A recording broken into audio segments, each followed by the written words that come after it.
Muy buenos días, bienvenidos a esta capacitación. El día de hoy vamos a revisar la guía de práctica clínica, atención y prevención de la hemorragia postparto.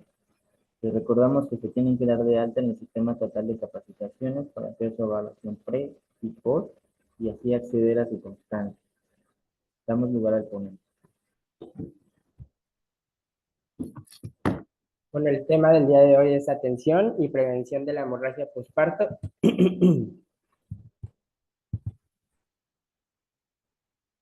Vamos a tener como justificación que la mortalidad materna es una de las 10 causas principales de muerte en México, siendo la hemorragia grave la principal de estas causas de muerte.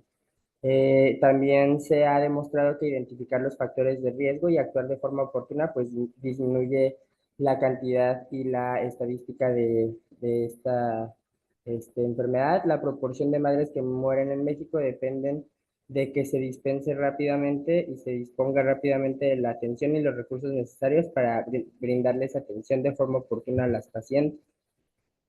Y bueno, en la guía de práctica clínica maneja varias definiciones. La definición con la que nos vamos a quedar es que la hemorragia postparto va a ser cualquier pérdida sanguínea que tiene el potencial de causar alguna inestabilidad hemodinámica o, bien dicho, va a ser la pérdida de más de 500 mililitros de sangre en las primeras 24 horas de puerperio.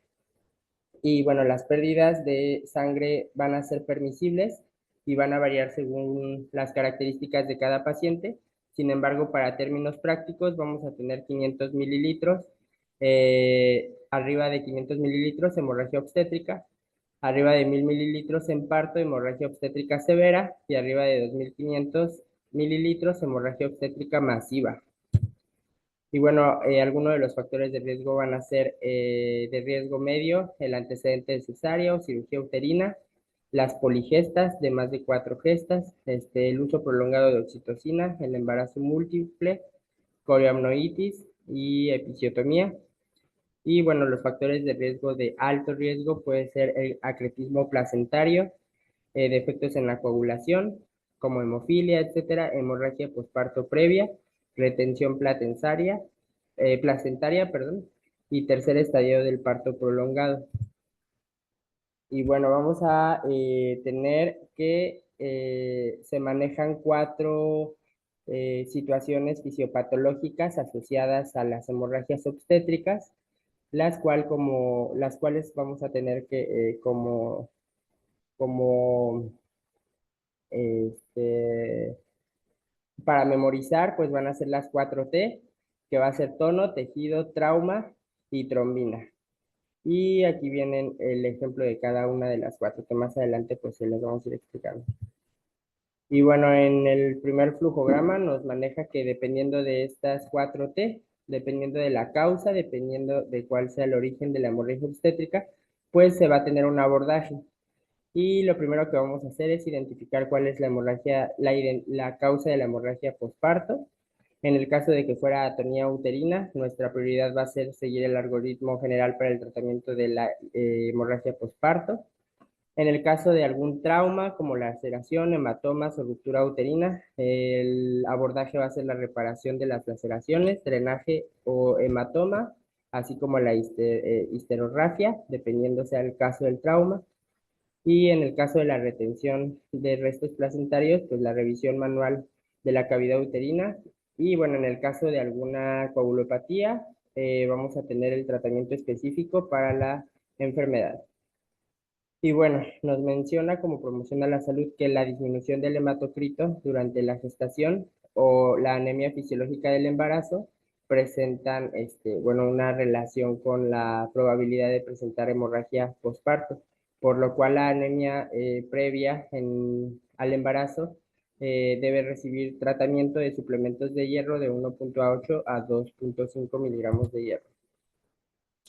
Y bueno, para la activación de un código Mater, vamos a ocupar un equipo multidisciplinario.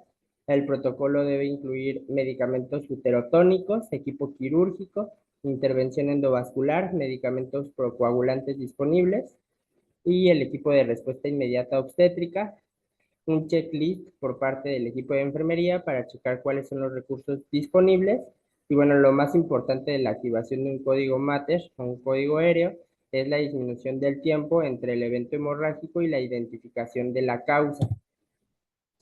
Y bueno, como medidas generales, se va a tener el manejo activo en el tercer periodo de trabajo de parto, o lo que se conoce como alumbramiento. De forma profiláctica, vamos a administrar oxitóxicos con fines profilácticos. Se recomienda la administración de 10 unidades de oxitocina intramuscular posterior al nacimiento del hombro anterior del bebé. Posteriormente se recomienda el pinzamiento y corte durante el primer minuto del cordón umbilical y la tracción controlada del cordón umbilical. En caso de contar con el ácido tranexámico, se sugiere el uso de 1 gramo como dosis estandarizada.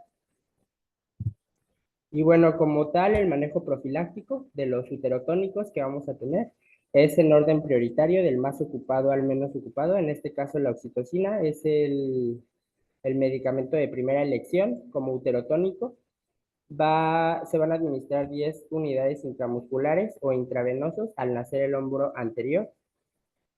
La ergonovina va a ser nuestro medicamento de segunda elección. Se van a administrar 0.2 miligramos intramusculares en dosis única. Está contraindicado para trastornos hipertensivos.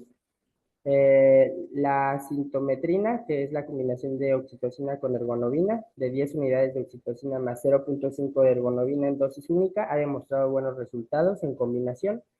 De la carbetocina vamos a tener la administración de 100 microgramos vía intravenosa de forma lenta y del misoprostol 600 microgramos vía oral, sublingual o rectal, y solo se va a aplicar en caso de no contar con algún otro medicamento.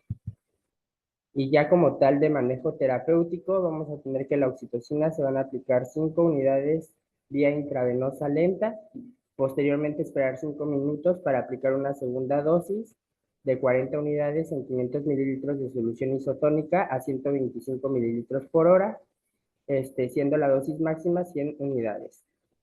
De la ergonovina vamos a tener 0.5 miligramos intramuscular o intravenosa y evaluar el efecto uterotónico que tenga a los 15 minutos y se va a tomar la decisión para ver si se aplica la segunda dosis. La dosis máxima es de 1 gramo y como les había comentado está contraindicada en pacientes con hipertensión arterial. La sintometrina, vamos a tener que la aplicación es de 10 unidades de oxitocina más 0.5 de ergonovina, evaluar su efecto a los 15 minutos antes de aplicar una segunda dosis y esta también está contraindicada en situaciones de hipertensión arterial. De la carbetocina 100 microgramos vía intravenosa de forma lenta, el misoprostol 800 microgramos, vía sublingual o rectal, aplicar solo en caso de no contar con ningún otro medicamento. Y del ácido tranexámico, solo en caso de que se cuente con el recurso, va a ser 1 gramo vía intravenosa de forma estandarizada. Y bueno, aquí esta tablita menciona un poquito las características de los uterotónicos. Esta tablita nos va a servir un poquito para evaluar la efectividad que estén teniendo los uterotónicos en el caso de una hemorragia posparto y así poder evaluar pues la eficacia en el abordaje o tomar otras decisiones según el algoritmo. En el caso de la oxitocina, su tiempo de inicio va a ser intravenoso, inmediato, intramuscular de 3 a 5 minutos. Su tiempo de vida media es a los 5 minutos y su dosis terapéutica, bueno, ahí viene la tabla, intramuscular a 10 unidades, intravenoso de 10 a 40 unidades. Las veces de aplicación puede ser continua, alcanzando una dosis máxima de 40 unidades. Y bueno, la aplicación es a dosis respuesta. De la ergonovina vamos a tener de forma intravenosa el tiempo de inicio al minuto, intramuscular de 2 a 3 minutos. Su vida media va a ser intravenosa a los 45 minutos e intramuscular a las 3 horas.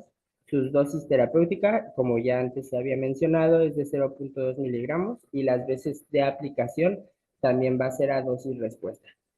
En el caso de estos uterotónicos nos podemos dar cuenta que el utilizado de forma profiláctica o el más utilizado es la oxitocina justamente por el tiempo de vida media del medicamento, ya que la respuesta según la dosis la vamos a tener a los 5 minutos. Y bueno, pues los otros son medicamentos que actúan de forma más lenta. En el caso del misoprostol, vamos a tener que sublingual va a empezar a actuar de los 3 a 5 minutos, vía rectal de los 6 a 8 minutos. Vamos a tener subida media a los 30 o 40 minutos de aplicación. Su dosis terapéutica va de los 800 microgramos a los 1600 sublingual o rectal. En este caso, la aplicación es dosis única y la dosis máxima permitida es de 1600 microgramos. Y en el caso de la carbetocina, vamos a tener 2 minutos como tiempo de inicio. Su vida media es de los 60 a los 120 minutos. Su dosis terapéutica es de los 100 microgramos. Las veces de aplicación igual va a ser dosis única y su dosis máxima van a ser los 100 microgramos. Y bueno, como efectos adversos del medicamento uterotónico de primera elección, que es la oxitocina, normalmente sucede por arriba de las 40 unidades. Y bueno, uno de los efectos adversos se va a relacionar con el proceso de vasodilatación, que puede provocar taquicardia, aumento del volumen sistólico y aumento del gasto cardíaco. Y como ya se había mencionado antes, en el caso de la ergonovina, contraindicada para los pacientes con hipertensión arterial. Y bueno, ahora sí vamos a comenzar un poquito con los procedimientos prácticos, ya no tanto con los farmacológicos. El primero que vamos a tener se llama compresión uterina bimanual, que es pues prácticamente este procedimiento que podemos ver en la imagen, en donde como objetivo pues va a tener que de forma física se recupere el tono uterino. ¿Y esto en qué va a consistir? Bueno, vamos a introducir la mano al canal vaginal y colocarla en la parte anterior del útero a nivel suprapúbico, como se puede ver en la imagen. Y posterior con la otra mano que se queda libre por fuera a nivel del fondo uterino, vamos a tomar el cuerpo del útero y vamos a hacer una compresión encontrada, haciendo que las paredes del útero puedan unirse y logrando pues prácticamente la compresión forzada del útero que va a disminuir la atonía uterina, permitiendo la mejor contracción del cuerpo del útero. Nos menciona la guía de práctica clínica que en toda paciente, sin excepción alguna, en el momento del alumbramiento se tiene que hacer un examen de integridad de la placenta que nos va a ayudar pues a corroborar que no haya contenido placentario dentro de la cavidad. La placenta vamos a tener que presentar dos caras, la cara fetal, que se muestra de esta forma, y la porción materna formada por el endometrio, y bueno, presenta los cotiledones. Y vamos a corroborar que la placenta esté íntegra al momento del alumbramiento. Otro de los procedimientos mencionados es la colocación de un balón de Bacri. Este balón, bueno, pues nos dice que es efectivo en escenarios de escasos recursos. Es una intervención quirúrgica de primera línea para pacientes que presentan hemorragia posparto por atonía uterina. Y bueno, consiste en la colocación justamente de un dispositivo intrauterino que va a limitar o va a generar hemostasia en las paredes del útero y así provocando que pues la hemorragia disminuya. Y está hecho de silicona, mide 58 centímetros de largo, tiene doble luz. Una luz sirve para insuflar y eso pues nos ayuda a generar la hemostasia en las paredes del útero y la otra luz nos sirve para la expulsión del contenido hemático, para la expulsión del contenido de la hemorragia. Y bueno, se recomienda que se insufle de 250 a 500 centímetros cuadrados, dependiendo del tamaño y la capacidad del útero. Este balón está contraindicado en las pacientes que tienen ruptura uterina, infección, alergia al silicón, retención placentaria y deformidad uterina. Otra de los procedimientos un poco más invasivos que vamos a tener es la desarterialización uterina, que bueno, va a consistir de forma ordenada en ligar la arteria uterina, posterior las dos arterias uterinas, las arterias uterinas bajas, las arterias ováricas. Y bueno, otro de los procedimientos que vamos a tener es la sutura compresiva con refuerzo hemostático. Hay varias, pero las dos más conocidas son las de Bellinich y la de Hyman. Estas consisten en, a través de una sutura, ayudar al útero a recuperar su tono para que sea menor la superficie sangrante y así pues se disminuya la hemorragia. En el caso de la de Bellinge, que es esta, la primera, bueno, consiste en que se liguen de forma paralela y se hagan las dos suturas en el cuerpo del útero. Y bueno, la desventaja es que se requiere exposición del útero para su realización y normalmente se puede realizar posterior a una cesárea. En el caso de la de Hyman, no requiere histerotomía, no requiere la exposición del útero y bueno, pues nos va a ayudar a reducir la superficie sangrante. Otra de las maniobras que se menciona es la compresión aórtica externa, que bueno, esa es en casos ya de una emergencia donde se tengan pocos recursos y normalmente es cuando se tenga que trasladar a una paciente, se recomienda como medida temporal hasta que se tenga la atención médica adecuada. Y bueno, puede ser exitosa ya que disminuye la capacidad de sangrado, impidiendo el paso de sangre de la luz de la aorta que irriga las arterias uterinas. Se sugiere para atonía uterina en situaciones específicas, como les mencionaba, en situaciones de traslado. Ahora sí vamos a pasar con lo que sería la técnica de SEA, es el pinzamiento de las arterias uterinas. Se van a necesitar dos pinzas de anillos curvas o las Forester, dos pinzas de anillos rectas o Forester rectas, dos valvas, un espejo vaginal y una sonda Foley. En este caso, bueno, aquí viene el procedimiento, la técnica, pero de forma más práctica. Este es un diagrama que nos explica cómo se hace el procedimiento, pero de forma más práctica, pues aquí hay un video que explica cómo se hace el procedimiento.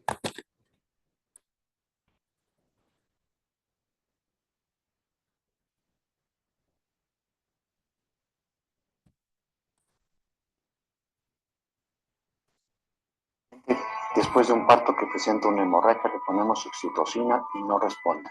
Necesitamos el equipo de pinzamiento, que consiste en dos valvas, dos pinzas de anillo rectas, dos pinzas de anillo curvas y una sonda de Foley. Ok, pásame la primera valva, la ponemos posterior, la segunda anterior, toma las valvas por favor. La primera pinza de anillos recta, tomamos el cervix anterior, tomamos el cervix posterior y hacemos una tracción. Le pedimos a nuestro ayudante que vuelva las valvas hacia un lado y hacemos nuestra tracción. Con los dedos vamos a buscar el ligamento Markenrod o cardinal y donde termine vamos a poner nuestra primera pinza de anillos curva. Ahí bloqueamos la primera arteria uterina. Desplazamos las valvas, desplazamos nuestras pinzas rectas hasta que visualicemos la comisura cervical. Ya está visible, vemos que no haya desgarros y hacemos el mismo procedimiento. Palpamos, donde termine el ligamento, ponemos nuestra segunda pinza de anillos curva. Ahí la paciente ya dejó de sangrar. Quitamos nuestras pinzas rectas y vemos si está sangrando, si no está sangrando la paciente. Si no está sangrando, buscamos la causa del sangrado, reparamos la causa del sangrado. Si es por atonía, esperemos a que se contraiga el útero con los medicamentos. Si es por desgarros vaginales, metemos el útero. Vemos que no haya ningún desgarro, reparamos los desgarros. Si es por lesión cervical, reparamos la lesión cervical. Ya colocado las pinzas, ponemos una sonda de Foley. La paciente está en malas condiciones y a través de la sonda vamos a cuantificar nuestros líquidos. Vemos que no haya ninguna lesión a nivel ureteral o vesical. Cuando vemos que ya esté controlado el sangrado, ya esté estable o ya hayamos terminado el traslado, desplazamos de nuevo nuestras pinzas y abrimos nada más. Abriendo, si sangra, la volvemos a cerrar. Hacemos lo mismo del lado contrario. Abrimos. Si no sangra, la quitamos. Si vuelve a sangrar, la volvemos a pinzar. Si sigue sangrando, la metemos a la paciente a cirugía abdominal, ya sea histerectomía, ligadura de hipogástricas o ligadura de arterias subuterinas.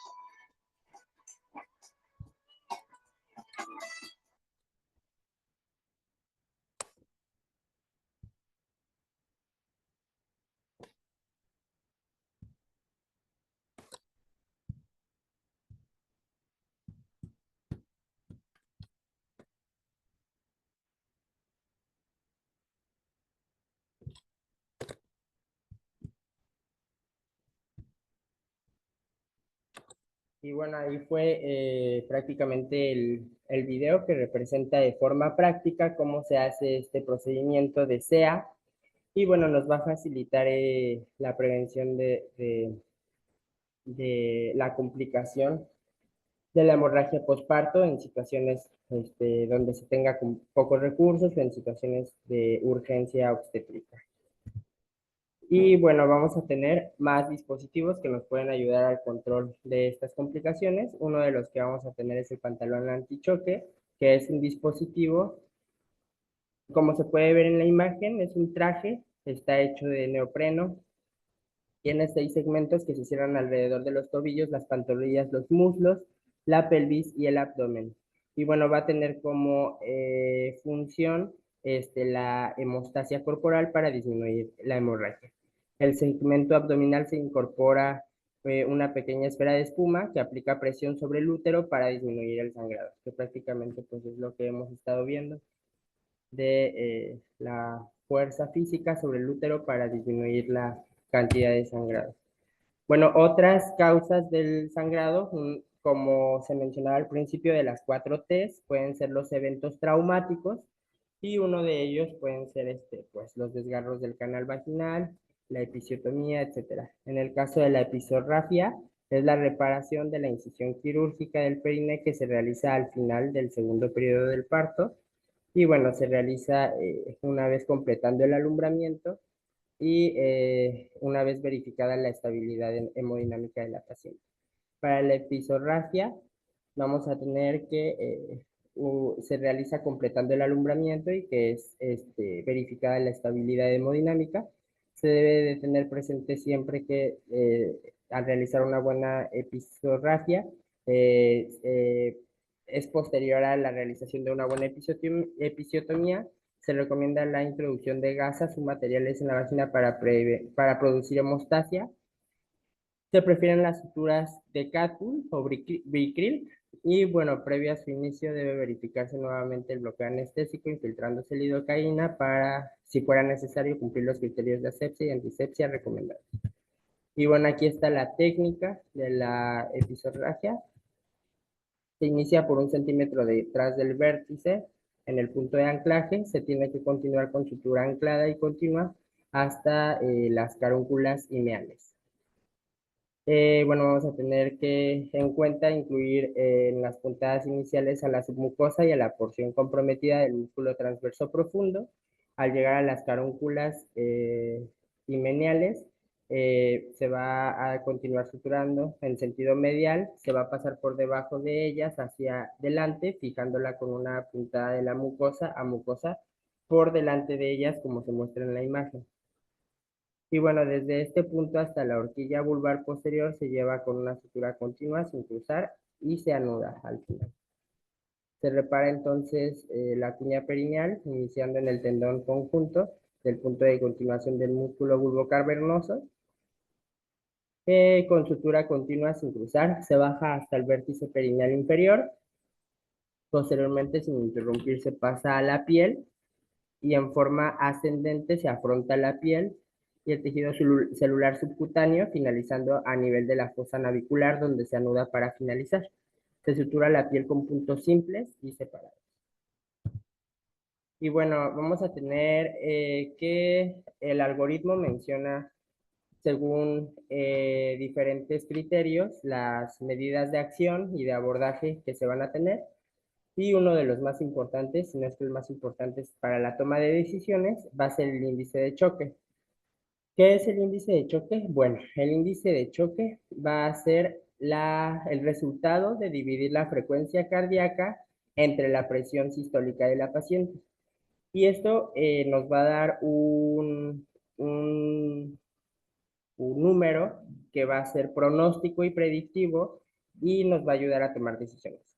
Bueno, como tal, sabemos que la reducción del retorno venoso va a ser compensado con un aumento de la frecuencia cardíaca materna. De esta forma, la presión arterial permanece estable hasta que ya no es posible aumentar más la frecuencia cardíaca y entonces la presión arterial desciende. Esto hace muchas veces pensar que la presión arterial está bien, aunque realmente pueden ser falsos positivos porque está siendo compensada con la frecuencia cardíaca aumentada. Por este motivo, el índice de choque es más exacto y nos puede evitar esos falsos positivos. Y bueno, hasta el 30% del volumen sanguíneo puede ser perdido antes de observar cambios en la presión arterial de la paciente. Y bueno, como tal, el índice de choque, les mencionaba, es la dividir frecuencia cardíaca sobre presión sistólica. Y en esta división vamos a tener los valores de referencia. El rango normal en adultos sanos es de 0.5 a 0.7. El índice de choque arriba del 1 nos indica pérdida de sangre importante y predice la necesidad de transfusión masiva de componentes sanguíneos, así como se ha visto que se asocia con mayor frecuencia al riesgo de mortalidad. Y bueno, el índice de choque por arriba del 1.7 indica la necesidad de atención urgente y la transfusión masiva de componentes sanguíneos. Y bueno, aquí les puse una tabla de la clasificación del choque. Como podemos ver, pues es la clasificación de choque normal que nos ayuda a evaluar a las pacientes según el grado y bueno, según las características de los signos vitales y su estado mental. Y bueno, vamos a tener que ya el abordaje de reanimación inicial va a ser con cristaloides. Van a ser la primera línea de elección para la reposición de líquidos. En hemorragia posparto menor, que sea de 500 a 1000 mililitros sin choque clínico, se debe de realizar un acceso intravenoso, tomas de muestra de sangre para la realización de grupo y RH, biometría hemática, tiempos de coagulación y fibrinógeno, signos vitales cada 15 minutos y, bueno, el control de uresis. Iniciar infusión de cristaloides tibios a dosis respuesta.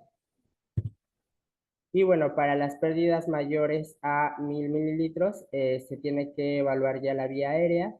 Se va a administrar oxígeno a 10 litros por minuto, regular de forma adecuada la saturación, colocar en posición de rampa, que es esta que podemos ver aquí.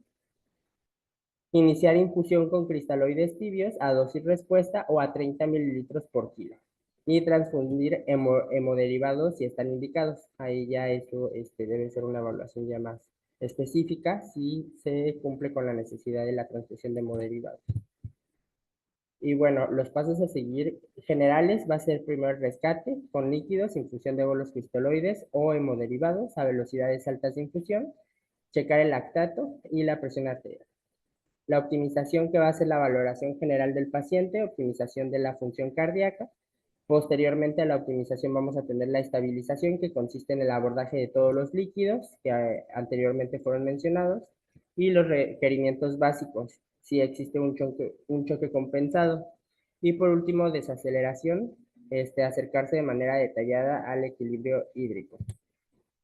Y bueno, los antifibrinolíticos, el principal que conocemos es el ácido tranexámico, va a ser un coadyuvante a la hemorragia, y bueno, tiene que ser, si se dispone del recurso, administrado de 20 a 25 miligramos por kilo. El fibrinógeno es uno de los factores hemostáticos que disminuye los valores críticos, seguido de la protrombina y finalmente de las plaquetas. Y bueno, también se ha visto que estos diferentes componentes sanguíneos al estudio de la sangre nos sirven como factores pronósticos para el riesgo de la hemorragia. Y bueno, aquí está la bibliografía de la guía.